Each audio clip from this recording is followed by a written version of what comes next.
Wajia kwa sa na wa ura mu na so we pe number unya anka besa bochi. So man chela na fa free gate na no confusion be so na gisa so ga for. If the numbers are not given out right from the gate, there will be confusion here unless soldiers are called in. 930 number. 930 number. Digital and to almost some question free gate na no. Omo mu wura mu ni omo go digital. Aparam di ga ba. Near the line. Line dey near this. By omo the time numbers, omo the numbers na ya man pen found omo problem ya. When I first arrived in the morning, we were all following the queue. Later, numbers were given out for us to use, and that was fine because the officials planned to attend to people using those numbers. Not everyone received a number. Some did, while others did.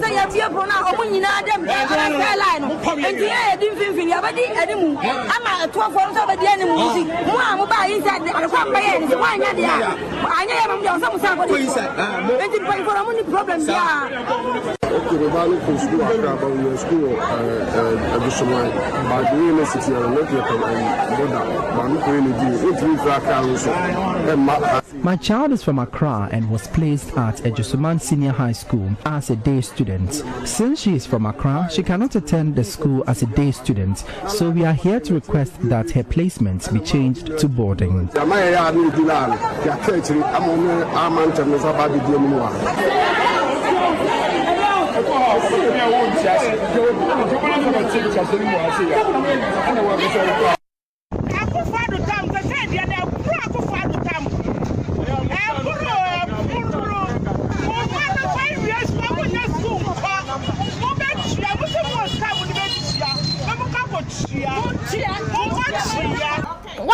One tardy, yet just like that. Now that's son. And can was start to school time on. Now it would there, what when they come here busy now, then go for Bamaka. When the way you're busy, go for Bamaka land. No long sala yaka. No bump GSTS. Bump GSTS. No TTI, dear benefit. Contest. Why jabodo?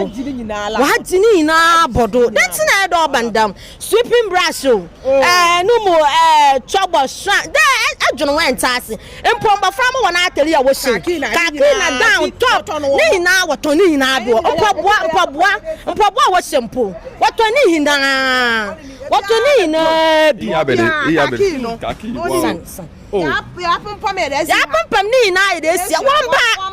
One band says, I acquire a that is a farmer. Nay, I will be and put to my another say, will be to my tread to Fiana. That's the way we see for the school. No, Yaban or the Chona like. School, Yaban or the Chona. What I want. Listen, Edja, what's your composure? Or your composure there too. It's an Antosa, one less than Ancasana, and Shumpa one farmer. And I want one. That's it to another band, probably jetting in. I'm a motor, won't say, I don't reject Nina. Oh, yeah, Titi. You see, you lose go out president with your throw. Honorable president, yes, throw. The brain sabim. Now, oh, yeah, Titi, oh, yeah, yo. I've been a dean. Nipebiamba.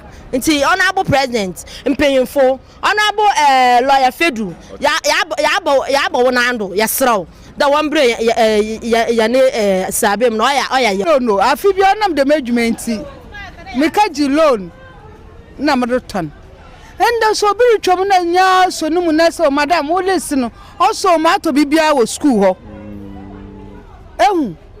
so free secondary school for wodo no Yejuma yanyin. In the phobia, also the mato bibia was school ho. Mato bibia was school ho. It is a loan ya yakaji. Yanya dani entia. Oh ya sefam. Tiesre. Aya nyama bi wo hoponess I want teachers no po ba fa. Aya bibi wo ho anu wunu su we gem. Ama wo ba. Yensu yenya kakra. Aso na mofam na anya na wo funa na yenya mofam na ribe school o. Enti sese na aka fa bibia na abade na wo boto. Na menye bi na mda transportation am abofroban mama no pocket money no da ba adi na maka fei me dem etua bank fokaw nti sra no yesra hon aye sense afi ni ehu the teachers no wa check ebi wo offer scribing brush school bi na school bi so afa aso na school bi so afa paint na school bi so afa sweeping brush iti dama yanso yesre aban onye masa teachers re so obafa omo wona da wonfa wonton wo school ho na ye na awofo no so yanya man na ye loan na ya kaji na ya return no ahe na awofo no so yanso ya atone bi ye tum ye de tua tax ye tira ye tua income tax o ye tua daily tickets ye tua license na se maka ji loan ni na dem nyame nyina amro so ase da wodem se me tua income tax me tua me quarter license December le ba se dem ko tua phone no se ara nyame no guwe ti yesra aban onye teachers nka won fa bi na ye na awofo so yensu ye mfa bi ni ye nya bi ye deje ye mafama no kwa no woda ba school me da ase The National Labour Commission has called on TEWU to end its strike, saying the union failed to give the 7-day notice required under Section 159 of the Labour Act, but the union has refused to back down. At the University of Ghana, Union Chairperson Salamatu Mahama Brahma said the strike will continue until all demands are met. TEWU has complied with every procedural requirement under the Labour Act 2003 Act 651. The strike, therefore, is legal, it is justified and binding.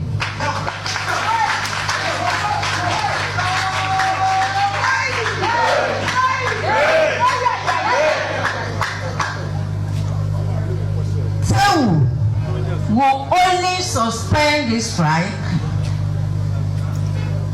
when Fair Wages and Salaries Commission receives the appropriate mandates from the Ministry of Finance and other government employers for us to continue and conclude our negotiations. She also urged members to stay home as the industrial action intensifies. Until then, brothers and sisters in the union, you are to sit at home, stay at home. Responding to the strike, the Executive Secretary of the Labour Commission, Dr. Benis Wilbeck, said her outfit will consult its leadership on possible next steps against striking union. So I think that tomorrow we'll be consulting to find out what the commission intends to do about that. But as far as we are concerned, we're waiting for them to do this in the study that is that is the declaration they made. And notwithstanding the commission's lecture, we would fail to be on strike. That's a decision for the commission to take. Reporting for J News, Collins from Pong. President Mahama 24-hour economy. Because now what to be that developing country no say obey about 24-hour economy. O continue wife. Who need companies, who need industries, who are quite new security quite poor, infrastructure poor. Now so about 24-hour economy. What to be that? What to be that? Even sir, as some way President Mahama kind of crown of Bema or Mom we Jumao, America, UK, any those developed countries in Kwaya Pamom. Because I buy in a back and say, Sisiano, a Juma Busu Krum, a Juma Ebusu Krum, or more run it 3 shifts. It's more money than Monko back. Namonko Juma or it's really possible. They say it's really possible. Modi will Krum Hanamo. Say President Mahama, bet me I implement it and I say, or the 24-hour economy in Beba within these 4 years.